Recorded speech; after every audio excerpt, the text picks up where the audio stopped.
Greetings, guys. Welcome back to my channel. My name is Monette, and this is my channel, Evolve with Monette. My apologies for the vocal fry. It is the middle of the night. You guys know how I work whenever it hits me.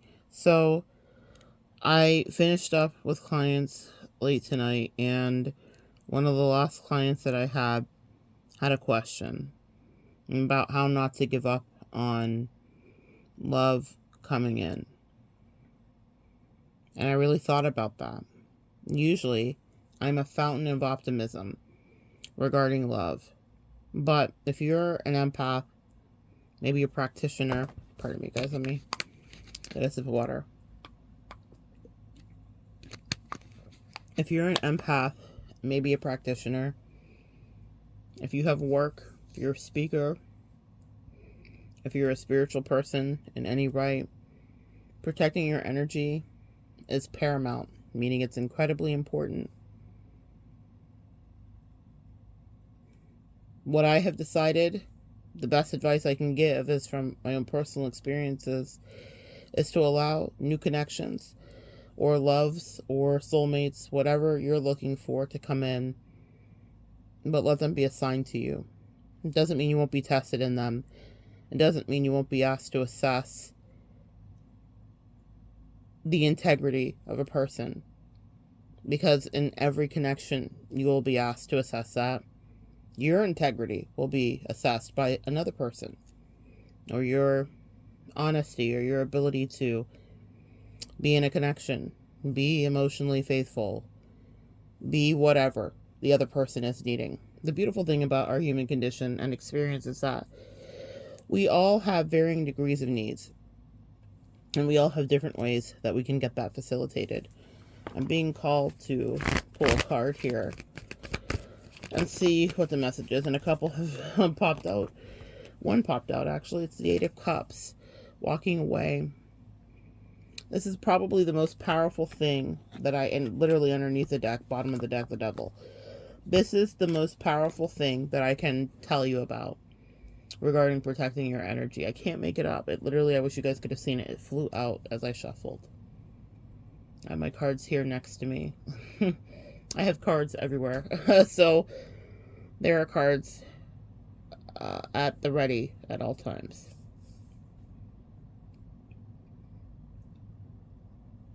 I'm not going to lie to you and tell you that's an easy thing to do.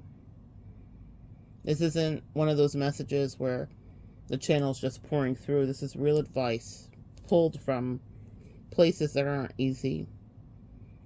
A lot of us have put a lot of focus on relationships, and I do as well. So guilty as charged.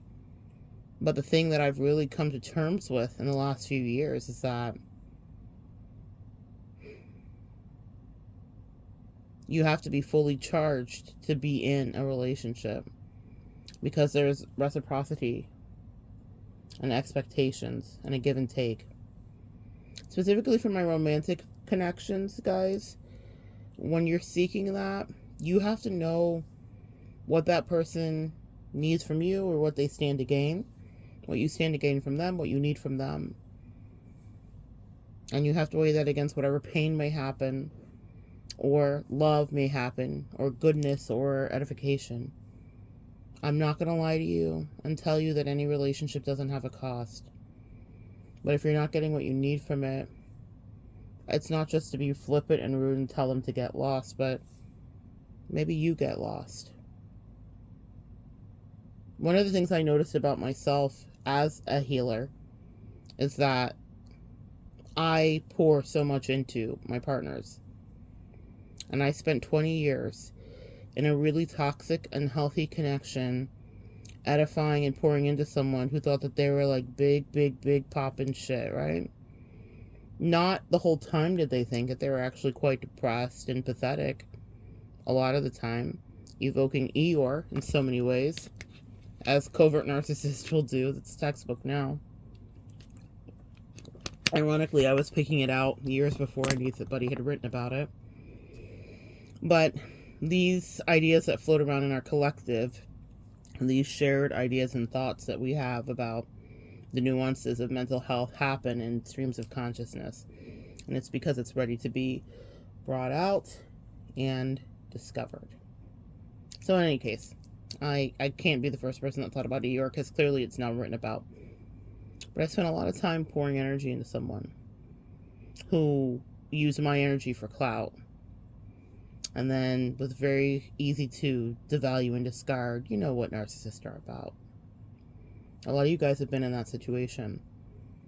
And I get very triggered or highly alerted if I notice any replication of that in any connection. I quietly observe people, and I'm like, what do you really need? What would you really do for me? And if they're reticent to give me whatever it is that I need, but they want what they want from me for free and copiously, then that's a red flag. And that's where the Eight of Cups would come in. And that's where the devil comes in. Because it's not that they think that they're behaving demonically, but to my soul, it would be interpreted as someone trying to extract something from me. And that would be not fair, because they weren't interested in reciprocity. I learned a lot about reciprocity in that past relationship, because we create from contrast. It wasn't there. And if it was meager and breadcrumby. You guys know how those toxic people like to play. So, for those of you that are like, okay, Mona, this is super depressing. Yes. Yeah. Sometimes we have those days. But that still doesn't mean that I didn't have to be a practitioner today, no matter how I feel. And that still didn't mean that I didn't have to help people and keep it real. We all will have our own set of problems, and that's something that you need to think about. I think the juxtaposition regarding how I have counseled and been of assistance today, especially when you're looking at what would happen if you were in a relationship, like putting those two things against each other. Sometimes you will not have something to give. And with your dear close friends, you could say, I'm empty today. I just need some space to live. But a lot of us have other obligations where that's not an acceptable thing. You're lucky if you have someone in your life that is like, I got you. Take all the time you need. Do whatever you need to do. But most of us have to show up. Now, in a relationship, you have to show up too. Sometimes your spouse will need something. Your lover, guys, sorry, I've been dealing with a bit of an asthma attack today. So your spouse will need something. Your lover will need something. I'm trying to see if I put my... Did I put my inhaler? No, I do not see my inhaler. Okay. Sometimes y'all just have to fast forward, girl. So girls and guys, fast forward if the heavy breathing is going to bother you today. My inhaler is usually at my hand and it's not. Sometimes your spouse will need something. Sometimes your partner will need something. Your girlfriend, your boyfriend, whatever. And you have to check in. And you have to give them whatever is the thing that they're needing. Now, we've learned as empaths that we can't always give from an empty place. So you need to be careful of that. But also be careful of people that are coming in that want to take whatever your light is. The funny thing is you'll get tested in so many ways, and each person will be different. And you have to assess if this is going to be a reciprocal situation. Part of the reason I come to you tonight is because one of the clients that I had earlier in the night was a new referral. And she was apprehensive. She's not done a reading in many years. And my style of reading is very different. And she gave me this lovely note. So lovely I might even post it. It just really touched me. She said at the end of our reading she was all this nervous energy, but she had a really good idea of the path that she was to go on. She had clarity for the first time in years. She understood exactly what she needed to do. She felt empowered. It was just one of the best compliments. It's so good that I might put it on my website, because you can't make that stuff up. I couldn't write it myself. It's exactly the kind of feedback that anybody that does work with the collective would want to get. I was honored. Especially for someone that was skeptical or nervous to begin. But as a practitioner, I have this fail-safe where I practice how to give when I feel depleted. Coming out of a doctor's appointment earlier, running into a nurse that I recognized from another procedure, and a mini reading was given because I felt called to by my angels to disseminate some information. And we stood there in the lobby with her kind of tearing up, and me being obedient because this is what I promised that I would do. Relationships are like this too. I have a relationship with my work. It's probably my primary and most favorite relationship. I know that sounds crazy. I have bestie. I have soulmates that drift in and out. I have a spouse. I have all kinds of interesting people that are in my life that I speak blessings out of my mouth for, that I care about, that care about me. But my relationship with my career, with the collective, is primary. So I, even at a moment of coming out of some place where I felt depleted, saw someone else that needed something. I want you to make that parallel to whatever the love relationship is that you have. You cannot always give from an empty space, but there will be some days where you don't have anything, or you think you don't, and someone will be in your face and they want something from you. I'm not just talking about sexual energy, whatever it is that they need to feel edified, to feel seen. Can you do that? Now, I happen to love so much the work that I do that, yes, I do. I was in Asheville a couple days ago, and I was having a soak and getting a massage, foot soak, and head, neck, and shoulder massage. And some stuff came up for the therapist who was working on me. And in the middle of what should have been my therapy, I was called to provide therapy.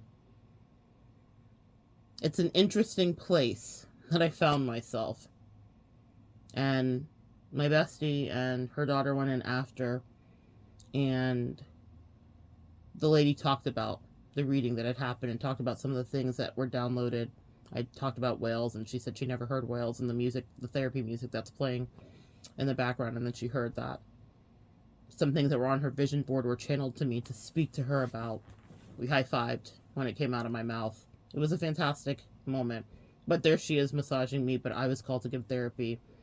I'm making this parallel because that's how sometimes your relationships will be. You will be in something and maybe needing something from somebody else, or thinking that that's how it's supposed to be. It's your quote-unquote turn. And then your angels or ancestors will ask you to put your needs on the shelf to take care of the person you love. And for those of us who have been burned, that can be a hard thing to do. Fortunately, my angels pivoted me. This is just my story, though, into the place where career was my great love. Career has not hurt me. I get beautiful messages and notes. I have a wonderful thing coming up. Remember that I said this. Global princess. Global princess. I have something coming up about a global princess. Or perhaps maybe even a global queen. What I will tell you is that my career is my dream. I found that I would get distracted in partnerships. And if I'm talking about you manifesting a love partnership, you have to stay focused in it. So I guess the great love of my life would be you guys. You guys are my great loves. The collective, the work that I do, always repays me with lessons that I learned from you too. And so I'm so grateful for that. But when you're in a one-on-one romantic connection with somebody, you have to make sure that there is healthy return of each other's energy, and that one person is not just siphoning completely. There will be times where the scales are imbalanced. That's just a reality. But make sure that both of you are yielding what you're giving so that you don't feel any bitterness building, and that you actually can see your partner and the forest for the trees. You can see this is not a person that just wants to bring you to your knees, that doesn't just want to deplete you. I love some of the friendships that I have built in my life. I'm grateful for the work that they have caused me to do, caused me to push through some of my own selfishness, caused me to push through my own resistance and past scar tissue. When new romantic relationships come in, they will do the same for you. But you need to assess them really carefully. Make sure that this person has the capacity to hold you, that they don't just want from you. I got distracted in the beginning, but I was saying that what I noticed with that 20-year connection is I poured so much into her. That's what I should have poured into the collective. God knows where my career would have been had I had disembarked from feeding someone who didn't appreciate it. You know, the word says, do not cast your pearls before swine. Well, that piggy was greedy. And many of you guys have had greedy piggies in your vicinity. And you're giving all this precious information and jewels. And see, I can't help it. When the channel comes on, I could channel for an hour, 2, 3, 4, boom. I'm just giving. And then afterwards, I'm wondering, what would I be receiving? You don't go in for that. See, when I run into a new client or a nurse I saw or whatever, I'm not thinking, what do I get out of this? I know that I'm there to do work, and I channel the messages. But it is, but here's the thing. The universe is my boss, if you will, right? One of the readers on here says, Maji, her name is Maji, God hired me, who is going to fire me, yeah? Or maybe it's a saying by other people, but she certainly has coined it for the tarot community. So with that being said, I always get the best compensation and severance packages, even if I have to go in a distance from some part of my collective. The universe takes very good care of me, but you're going to have to make sure that if you're connected to a person, that they're going to take care of you. And that means you have to take care of yourself and know what you need and how you need to maneuver and the things that you can and cannot do. You need to know where your limits are and know if that person is really sent in to love you or to take from you. And that 20-year relationship where I learned so much about myself, one of the things that I had a lot of resentment for as I've been examining that, because it ties very much into a lot of the medical issues that I've been dealing with. At every medical issue, there is a metaphysical or spiritual root cause. So I've definitely been asking, because I'm like, there has to be a lifting of this or some kind of pause. We have to get to the bottom of this. And so my angels have helped me start to do a deep dive. I resented how much time and energy I put into that person, only for them to try to steal my vibe. Yeah. Now, we've talked about that imitation, flattery, all that jazz. But here's the deal. I gave and gave and gave and gave, and they love to steal and steal and steal and steal, and not give credit and not pay homage. That's the thing that triggers me even in new connections. When I notice that I might be very effusively open and fair, and someone is restrictive and holds back, no matter what they say, I register that as non-care. So you need to know where your triggers are and what makes the hair stand up on the back of your neck with somebody as a danger trigger. Or I've seen this before, as I gave and gave and gave and gave, and she took more and more and more and more, and then she tried to do a bit of erasure. And that floored me. I couldn't believe it. I'd always given her so much credit for the most minuscule things she ever did. I always shouted her out. I always loved her totally and completely in the light of day. I never hid her. I was so proud, even though I ended up understanding later that she was intimidated by me. Maybe she didn't feel on my level to whatever degree. That's not something I would have said to her, but I understood it as I had to look back over it. Actually, another message.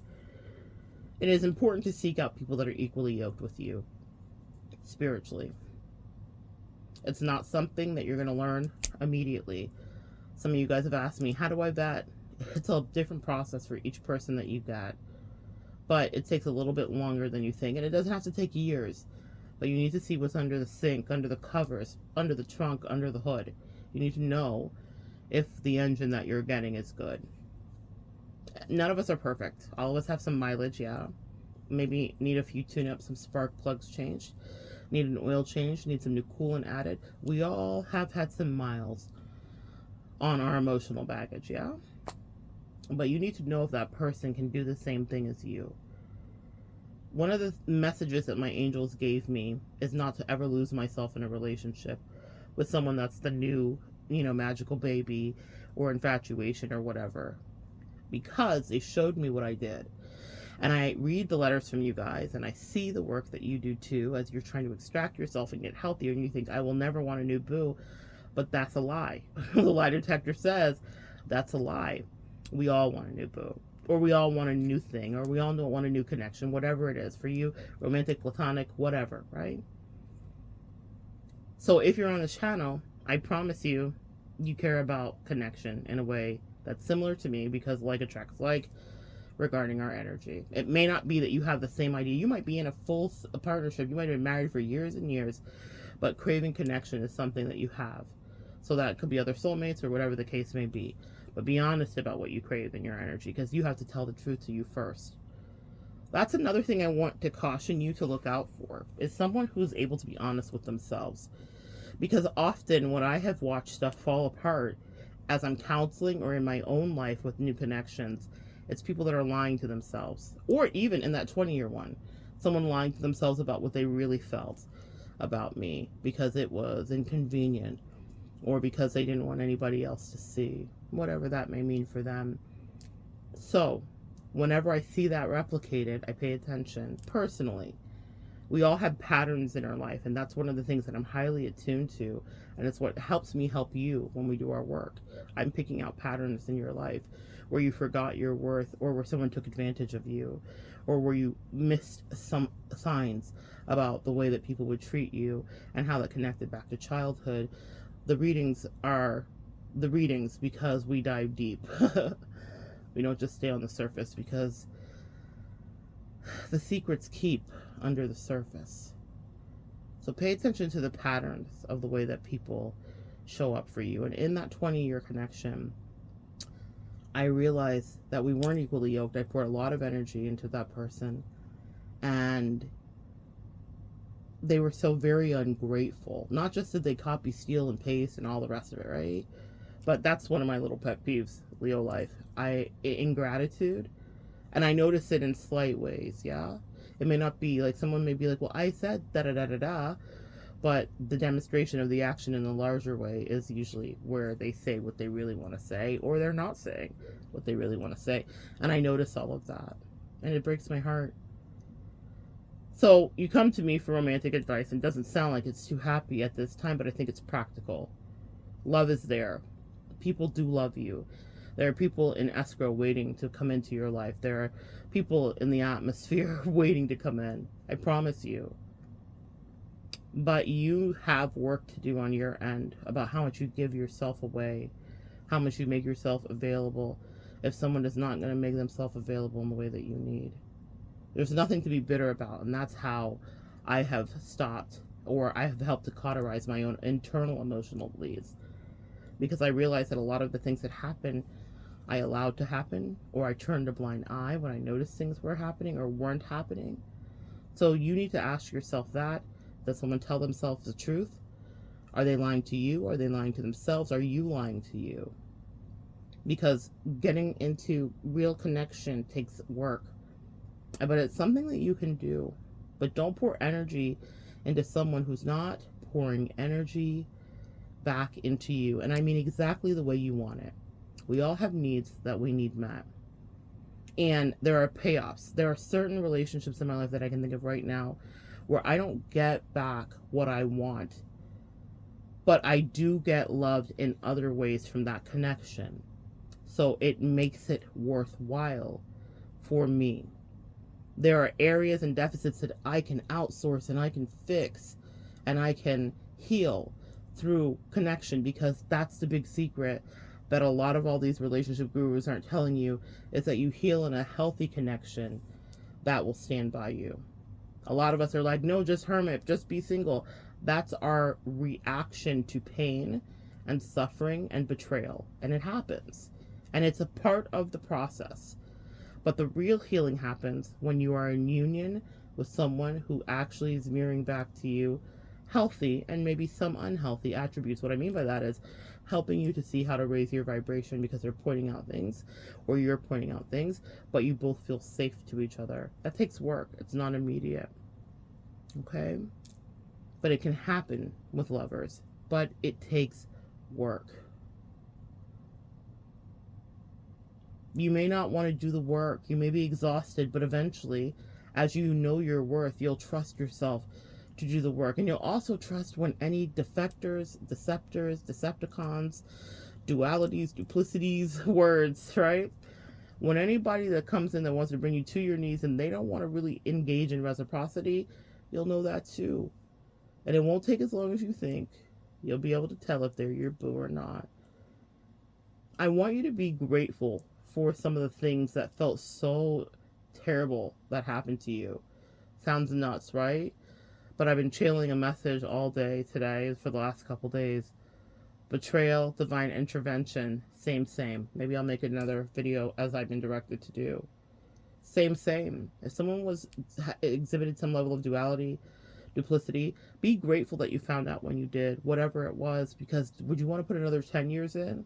Did I want to put another 20 in? Even in new soulmated connections, did I want to put another week in? If I knew that I wasn't going to get reciprocated energy, they were incapable of doing it or being really clear or honest? No, I didn't. I trust that I am a good human. I trust the work that I do. And I know that if it's supposed to be soulmates anew and aplenty shall be before me. It is that simple. You don't have to work that hard. But know what you are. Understand what your commodity is. That's something that I talk to you guys a lot about. But as a practitioner, I was able to actually see what people were willing to invest to share energy with me. And that helped me to understand my value and worth. But before I got there, I had to understand it. It helped to clarify it and to put a lens on it. But before I ever got there, when I was undercharging and I was saying no, and I wasn't just listening, you know, sometimes there's work that happens and it's pro bono, but that's very led by what my angels say to do and for whom they say to do it for. But what I'm telling you, and any practitioner, any service worker, there will be times when you give your work away. Part of me talking to you, this is free. This is counseling that I do on a daily with people that pay me. But as any practitioner knows, you have to connect with your collective and you have to give out information and you have to teach because this is your service. This is what we do. This is the offering. This is what I offer to you. Some of the people that listen to me are clients that have worked with me, so you guys know how I do.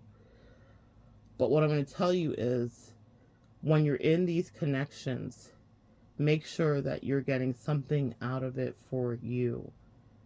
That there's something in it for you. Yes, you can have love. Yes, that can come true. But pay attention if anything is off, especially in the first, little while, guys. The first few months, 6 months, let's say 6 months. Pay attention. Because that may not be something that you're supposed to stay and do. Loverships, romances, these are things that get called into you. You call them in, believe it or not.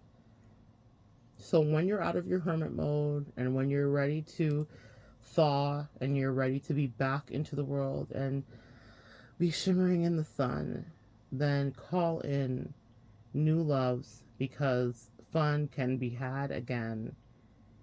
New lessons that are beautiful and not all painful can happen, but you have to know your worth. When I talked about being able to quantify my worth via my clients, that happened years before I ever got that quote-unquote freelancing opportunity. I had to decide I was worth it. When I was undercharging, I had to decide to pay me. I had to decide that I deserve to be in the vibration of the root chakra and red and financial abundance and energy. I want you guys to juxtapose that to love. So before the money showed up, I was making, y'all have heard me say it, $10 an hour for 10 years at a corporate America job, quote unquote, because I didn't believe I deserved more. Now, I knew I deserved more, and I asked for raises and I did things, but I hadn't intrinsically understood I am worth beyond. And then the universe, when I finally got on board with believing what I deserved, said, you're worth beyond. Okay? I was astonished when they actually fiscally showed me my worth. The same thing is true for you in love. Okay? Again, y'all know I love my career, so that's my great love. But I'm going to tell you this. The same thing is true for you in love. What are you worth? What do you deserve? How do you want to be loved? There's something that I have said to people that I have dated, and it's never proven to not be true. as I got to know myself and I was comfortable with the work that I do and comfortable with how I engage, there has never been a person that's been a new connection or a soulmate that I haven't said, I'm going to love you and dote on you and be kind to you and bless you. And you get to decide if you feel like you deserve that. Now it sounds crazy, right? But I know who I am. And you need to know who you are too.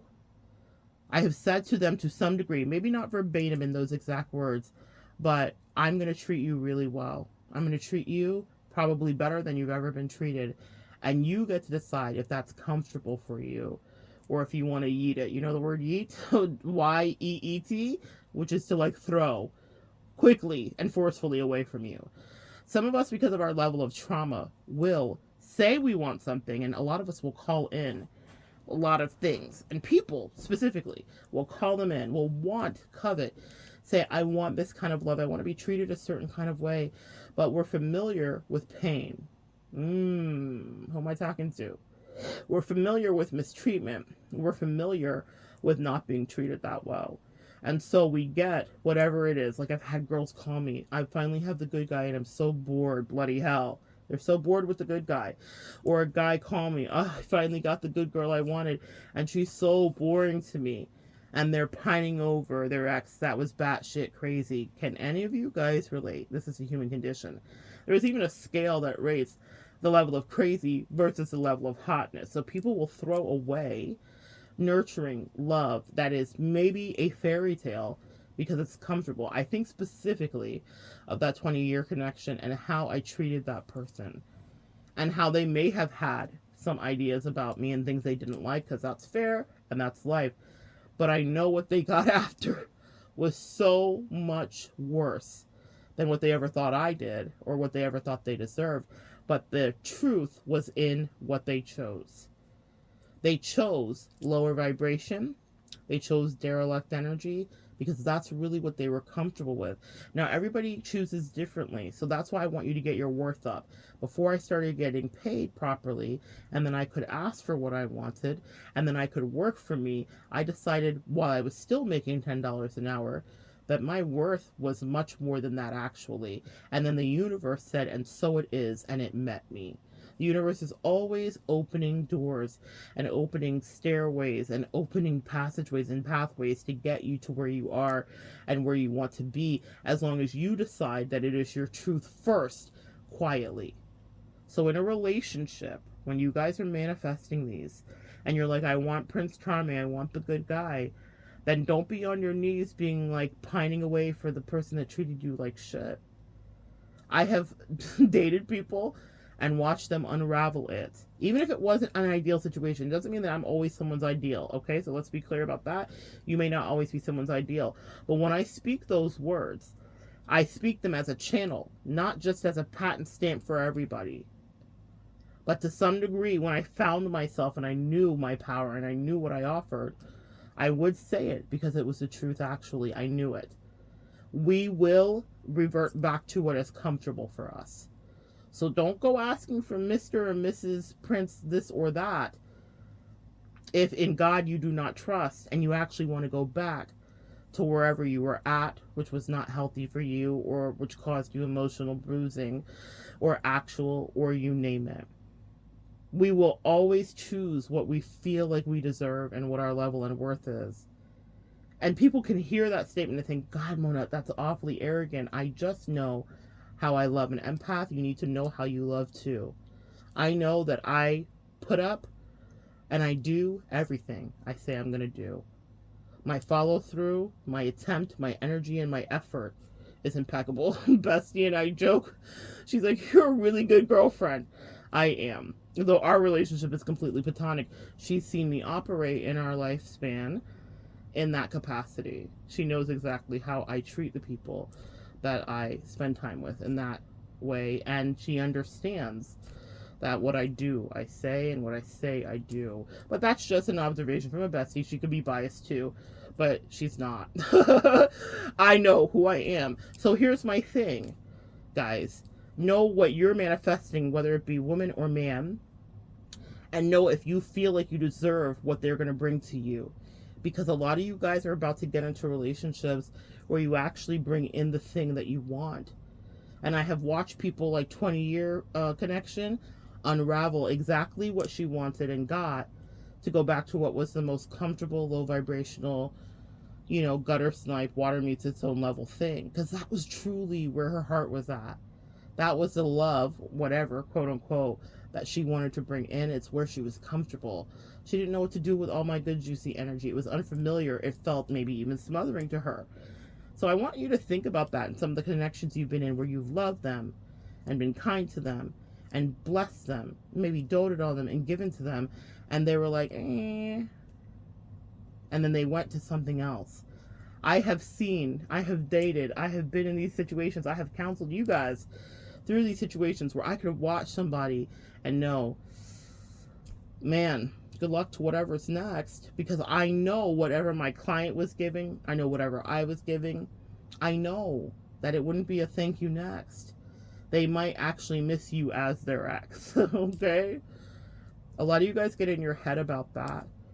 Know if your love is juicy, if it's good, if it's nourishing.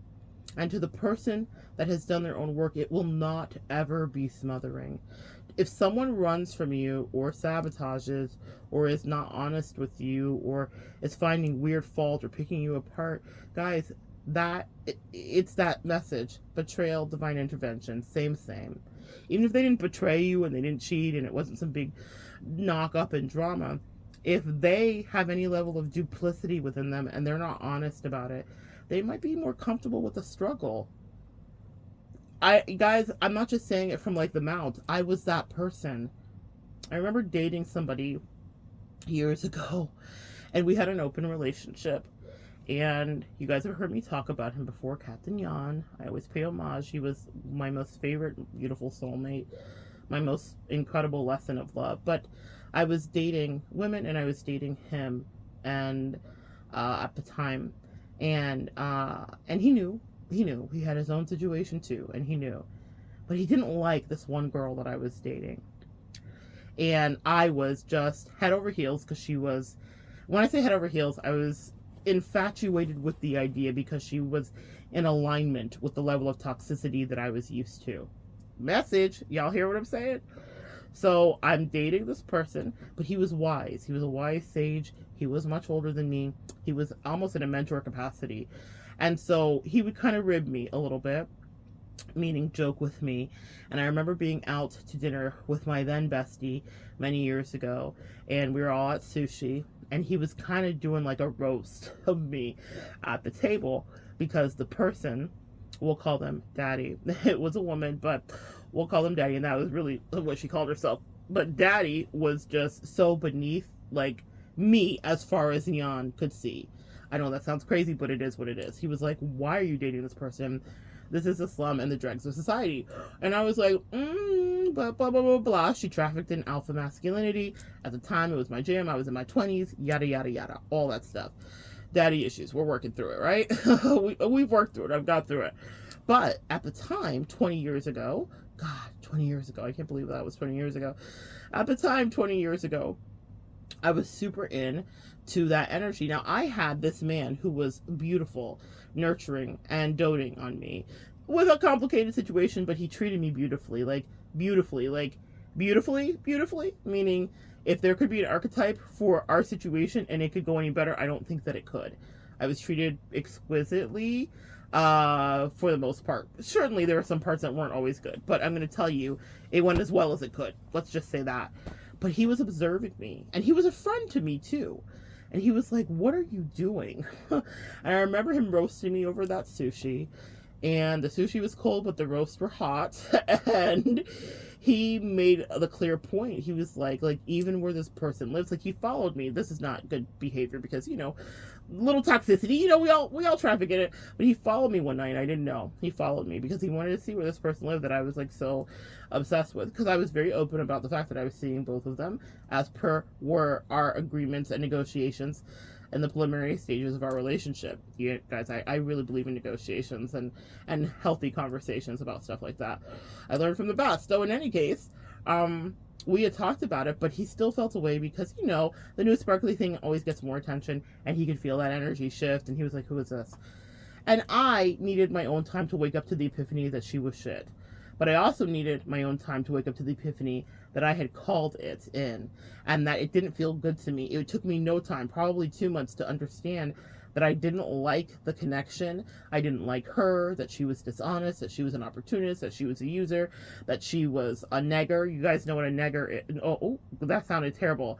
That is when someone uses negative comments. Negative comments. She was negging me. Oh my goodness, that sounded terrible.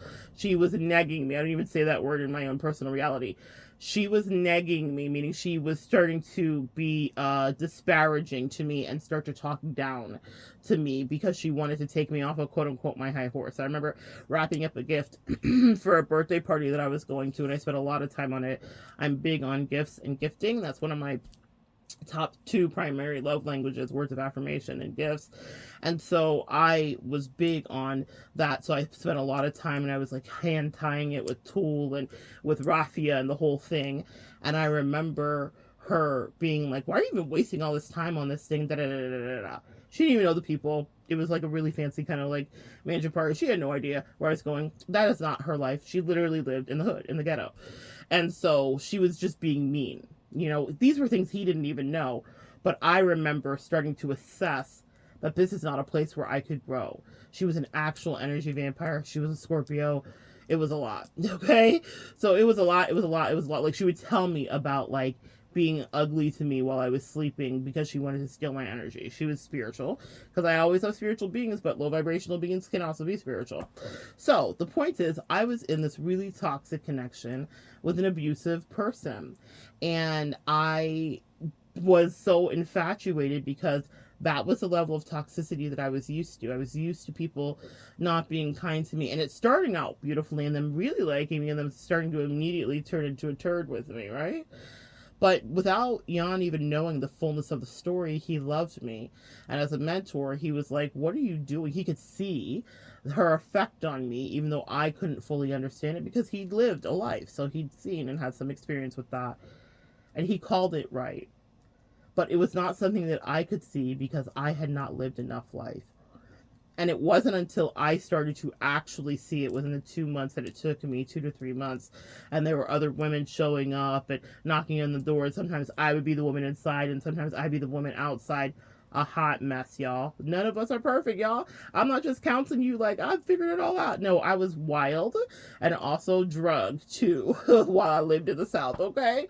So that was the one connection I've ever had like that was like weird, and she hyper triangulated me. I mean, I've had other triangulations, yes, but to that degree of like audacity, yeah, it's never happened in any other way. Usually I disconnect. I don't play any games, and that's why sometimes you have to get that lesson, and then it's like, oh, I'll never do this again. But Jan knew it, and he was right. But what it was that I was going back to what was comfortable for me, which was the place that I wasn't healed. But I learned really quickly, I don't like to be here. And I was so grateful and so blessed and so lucky that I had a juxtaposition. I had a person that I knew what love felt like, who loved me and embraced me and hugged me and kissed me and adored me in his own way, and not even in his own way, in an outward way. There wasn't a friend I didn't meet. There wasn't a place we didn't go. There wasn't a dinner that we didn't go to that was fancy that he wasn't so bloody proud of me. Before I ever knew who I was as a professional intuitive empath, he was speaking that over me. It was amazing. So I went from, but I was slumming it though, because I was like, this is so delicious and so familiar to me. And that's from that experience is the mount and the mouth from, oh guys, you guys know what time it is. Time to plug in my phone, because what would it be? That from that experience is where I speak to you tonight, today, this morning, whenever you hear this. Because I know that I wasn't healed. So I dated somebody that treated me terribly, and it was because it was what was familiar and comfortable to me. So when I say to people that I've come in contact with, whether it be a friendship, a soulmate, a lovership, whatever the case may be, I'm going to treat you really well, and you get to decide if you want to stick with me. I mean that. Because no matter what they say, their actions will always dictate the truth. And the same is true for you and me. Or I should say the same was true for me as it would be for you. Yeah? I did that. I was choosing very badly. And even though I got the rose session from my beautiful soulmate, I adore you wherever you are in this vast universe, from that beautiful human, there was so much truth to it. He didn't say it in so many words. Now, I love words, so I figured out how to convey that to people. Know your worth. I know your worth. I see people's worth, and I'll treat you as what you're worth. But I knew that if I didn't extricate myself from that, that I was going to always manifest that level of toxic relationship. And let me tell you something. The universe will test you. Years later, I had someone spin the block. That person spun the block for sure. Definitely hit me up. Definitely came in my DMs. Definitely did all those things that people do. Hit me up on Facebook, whatever. And was like, oh, you know, the glow up, you're magical, whatever. But I was like, do you remember how much like a piece of shit you treated me? And how terrible? It's like one of the worst like little feelings I had. And we were not in any kind of like real love. It was total infatuation. And so, and it was total manipulation, actually. She was also much older than me, kind of my jam. And so it was total manipulation. It was a hot mess. The point is, what I mean by spin the block, I mean other entities and energies will come in and test you in your love style. So let's say you had someone that was toxic. And I know this is not what you guys want to hear. You might be sent in someone who has traits that are similar to someone else, because your angels are going to see, can you decide which one is real and which one is the one that needs to be put on the shelf, right? You will have to be tested like that. So I had other archetypes that were similar to that archetype that came in throughout the year, sprinkled in. And I would decide, am I going to date them? Am I going to stay with them? Am I going to be involved in this relationship? I had to decide if I was going to stay there and take it, or if I deserved better. And it wasn't until I figured out that I did deserve better that I started to get better. That I started to have people in my life, platonic, romantic, and otherwise, that cared about me. Because I decided I deserved that. Let me back up to this part. You know, I said there are parts in relationships where you may not be getting all your needs met. I want to be so realistic about what marriages are. In most marriages, all your needs will not be met. I had that bestie that I told you about that I was having sushi with. She gave me some of the best advice. She said, your husband is not your bestie. Whoo! Now, I was coming from primarily relationships with women, right? So lesbian relationships. You know, while I'm bisexual, I had dated primarily women at the time. And yes, some men, but primarily women. And she said the way that you were trying to engage in this relationship with the men that I had started dating is very lesbianic. It was really funny. And she wasn't wrong. And she was like, your husband, a man, so let's say you are a heterosexual person, is not your bestie. You will have a bestie, and you may have another friend, or you may have a favorite cousin, but you cannot do every single thing. Your man needs to have his own space, personality, and autonomy, his own friend, or two or three. You need to have your own space, personality, autonomy, your own friend, or two or three. Great advice. Fantastic advice from that woman. I'm so grateful for that. She taught me a lot about dating. But she was right. And it wasn't until I was married that I got to see what that meant in the light, right? And I remember one time my husband saying to me, as I had a bestie, and he was like, but I want to be your bestie. And I was like, do you really? And so I tested him in the subsequent weeks, and I talked to him about things that would usually run past my bestie. And y'all, I wish you could see the way his eyes would glazed over. What he was good at being was my life partner. And that's exactly why he was in my life, why I chose him, and why he chose me. It's because we figured out how to do life together in a functional way, actually. It's because when it was time for catering, he was in the trenches with me. My mother would always say, you guys work so well together. It's because when I've been going through my medical stuff, barring a couple of talking tos, if he'd been off course, he has been right there with me and done things that most of you guys, if I were to describe it, would be astonished. In fact, it's not just astonishing because I would describe it. I've heard feedback from nurses and doctors across the state of Florida as to what their spouses wouldn't do versus what mine is doing. So, while I may not get every single thing that I needed out of that connection, what I signed up for, I certainly did receive. And there are other things that I didn't receive. And so that's where I put in my own protocol, thank you, Jan, about negotiations, about how you figure out how to get needs met. But what I'm going to tell you guys is this. Every person does not come perfectly in your life when new romance is. And if you are in a heterosexual partnership, Your person is not going to fulfill every need you have. I can't tell you how many wives that I talk to that are heterosexual that are feeling down bad because their spouse isn't fulfilling every need. And I'm like, who told you that lie? I mean, I'm so grateful for my sweet friend who told me the truth that your man is not your bestie. That's not what they do. They will show up for you. They will understand you to the best they can. I actually found men to be far more simple in many ways regarding love. I was used to the highly complicated energy. If you, any lesbians or bisexual women here, you know, then you know. It's involved, unless you happen to be very blessed with someone that's incredibly balanced, right? It's a lot to manage. But it can be so incredibly delicious, juicy, and worthwhile. My point is this. Even in a lesbian partnership, a non-gender binary partnership, the they-them partnership, heterosexual partnership, you will not extract everything you need from one partner.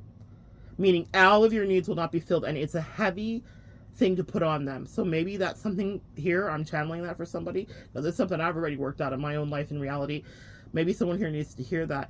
That partner can become a very close friend for you. You can do a lot with them, and whatever the case may be, but they may be coming in to be able to fill certain areas and needs that you have.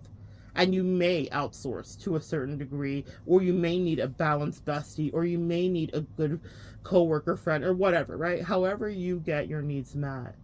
But what I want you to understand is that it is still important to vet, and you should be practical about that. And also that you will attract what you feel you deserve. That's where the story started off with, was me discovering my worth through these toxic relationships and realizing I don't deserve this ish. I don't deserve to be treated like this. I was a wonderful connection in person. It doesn't mean that I can't be bratty or I don't have my moments or whatever, but I love, guys, keep living and get older.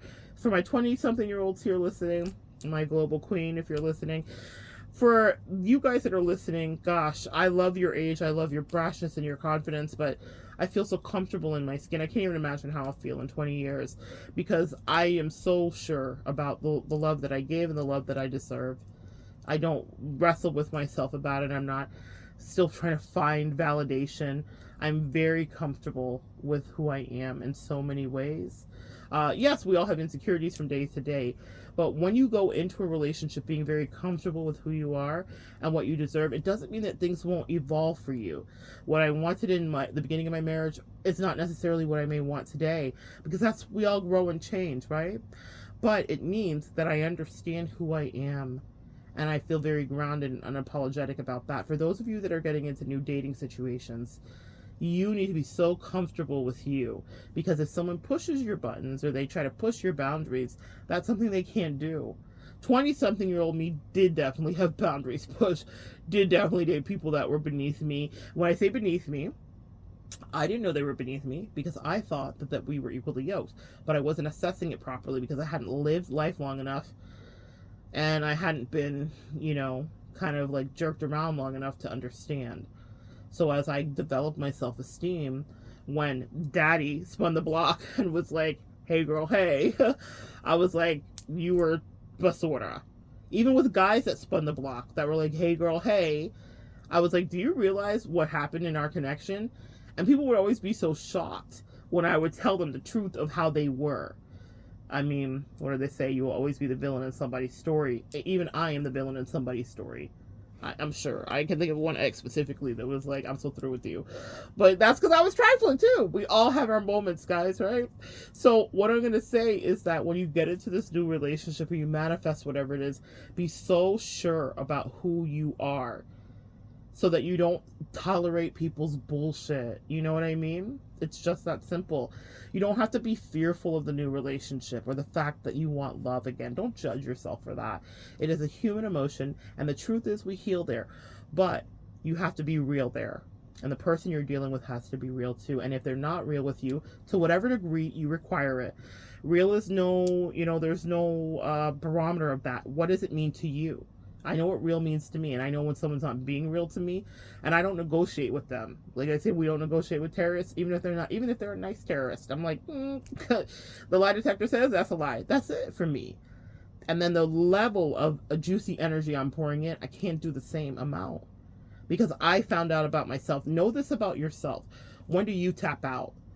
After pouring a lot of energy into the 20-year situation, the way that I felt when she was like yoink and acted like I did nothing for her and that I wasn't a constant stabilizer, I felt away. My angel said, in the wash, it's all going to play, meaning in your absence, everyone in her life will realize exactly what you were to her as a stabilizer, because she's going to be such a train wreck. Now, I wouldn't wish that on anybody, but those were the facts for that situation. A lot of you guys have been stabilizers in people's relationships and in your relationship. And when you're gone, it gets disastrous and they're missing you and they spin the block. How many of you guys have had that happen? So I want you guys to understand how powerful you are. And so why I talked about quantified and qualified worth regarding my clientele, in your love relationship, you can see the same thing as well. You can see when you've left someone's life how much of an asset you were, how much you poured into them, your own light, your own magical shine. You know, I have a video up here, From Shame to Shine, The Pivot is Divine. Check it out if you've ever felt like people have tried you and that you would never pivot to a brighter day, but you will, you do. From Shame to Shine, The Pivot is Divine. We pour all of our magical, sparkly, juicy energy into people, and then they're like, thanks, as they're glowing. But if they're not reciprocating back to you, then what are you really there to do?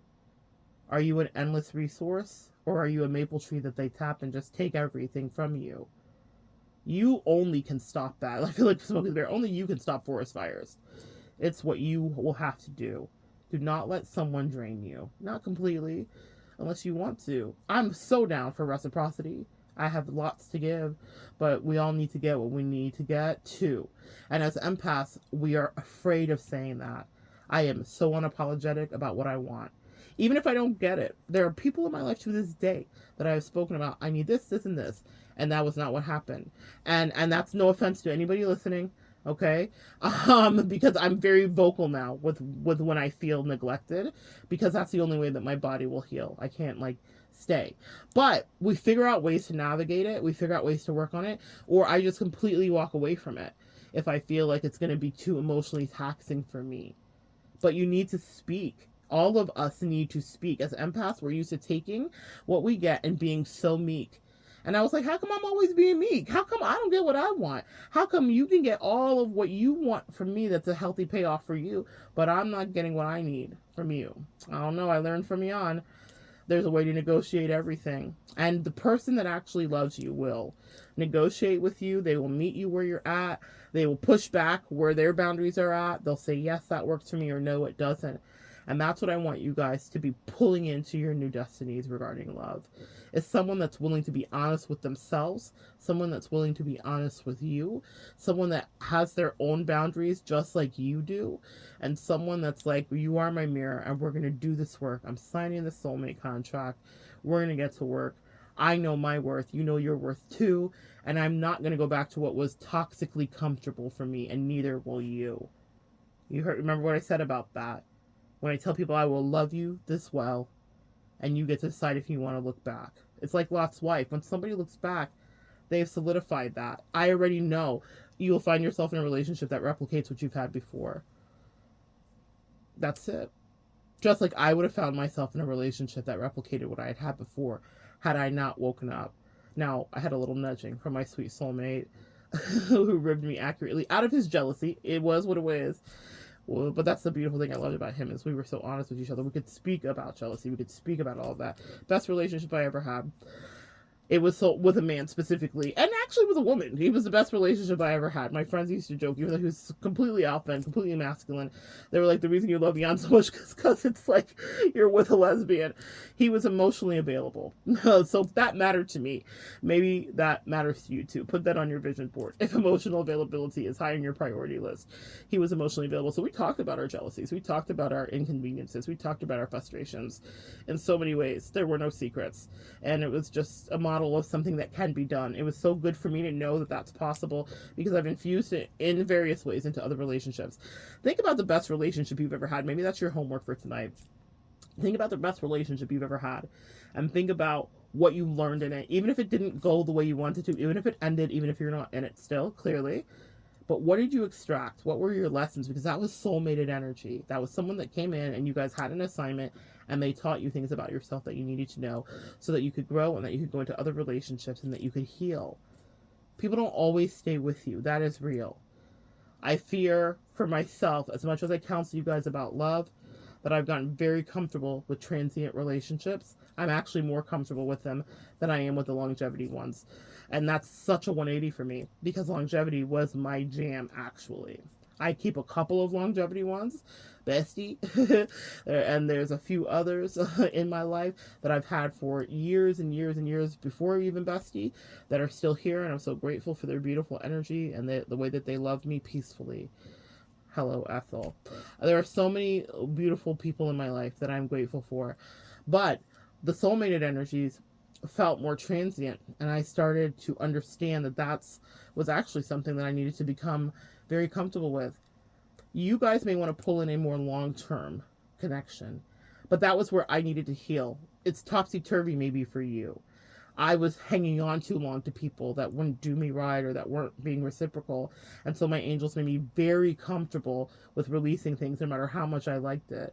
They were like, it's not for you. We can bring in something better for you. Really? Better? Yeah, even better than the last thing. And I was like, okay, I'm going to wait and see. I like it. But that's because that was where my injury was. It was in holding on out of codependency and out of something being kind of what I wanted instead of everything I deserved. I finally understand my worth. All right, guys. But I'm working on it every day. That's the message for you. Pick, play, and stay is what I'm asked to tell you. But know that you will get what you think you deserve subconsciously. And you will unravel and sabotage connections if you really don't want what you say you wanted on your vision board and your manifestation tree. Does that make sense? I have subconsciously almost sabotaged connections that were absolutely really good for me, and I have dove headfirst into toxicity. So pot, kettle, and black over here, you see? I have no problem being honest about me. But be honest with you. Think back about some of your relationships where someone may have loved you and you were like, this is smothering. Why did you feel that way? Was it actually smothering? Were they abusive? Or did it trigger some other abandonment issues and you didn't know what that felt like? So you were like, get off of me. Only later to look back and think, damn, they were really trying to love me. I don't know, guys. That's something I posit out there for you. You will end up with the love you actually think you deserve. Do not be triggered if you've been through narcissistic abuse and think you're going to end up with the person that abused you. You know you don't deserve that love, and let me tell you how you know is because you got out of it, and you did you. You extricated yourself from that mess, and you said no more. So you will not get that again. I promise you. That energy is walked out of the door. But don't settle for anything subpar. And don't play yourself because you will tell on yourself by either sabotaging something good or not allowing good to enter in. We both have been guilty on both ends. I know when I've had new connections come in, sometimes they have been good. I would say like 4 years ago, there was a new connection that came in and it was actually really good. And I was highly triggered because of what I was going through. I hadn't even really extricated myself out of the full toxicity of the other one. And I pushed this person that was really lovely away from me. And I had to do the thing that I talk about here on that channel, which is reach out and write a letter and tell that person how much I appreciated her and how much I loved her for being good to me at a time when I was a hot mess and that she did not deserve my BS energy. Take accountability. That helps you out so much. And we were able to, reformulate a connection, and she understood. But she was a soulmate that was sent in when I was not doing good. And I was like, what does she want with me? Because I was used to that love toxicity. That was just 4 years ago, guys. Yeah? Okay, we all have our places where we, can push people away, or we can think that we want something else, or we can devolve back into our madness. And that's me in therapy, and that's me with a good bestie, and that's me with a spouse, and that's me with soulmates surrounding me. And I still was making an unhealthy decision because there was this little pocket of toxicity. Yeah. And I believed that I didn't deserve someone who was just being kind to me. So none of us are exempt, no matter what kind of practitioner or teacher you are, okay? No matter what kind of psychic or empath you are, what kind of intuitive, no matter what your sign is, all have sinned and come short of the glory, okay? So I offer that to you. Pull in new energy, write your story, but please know you can't lie to yourself. If you don't think you deserve something, no matter how good it is, you'll sabotage it. You'll push it away, or you'll be dissatisfied. You won't even understand it. You might just be like, I don't like it. I don't know. And then upon some therapy, you'll be like, oh. Don't be that person, okay? Don't be that person. Anyway, I love you guys so much. Come back and join me next time, and we'll continue to talk about, live, and evolve together.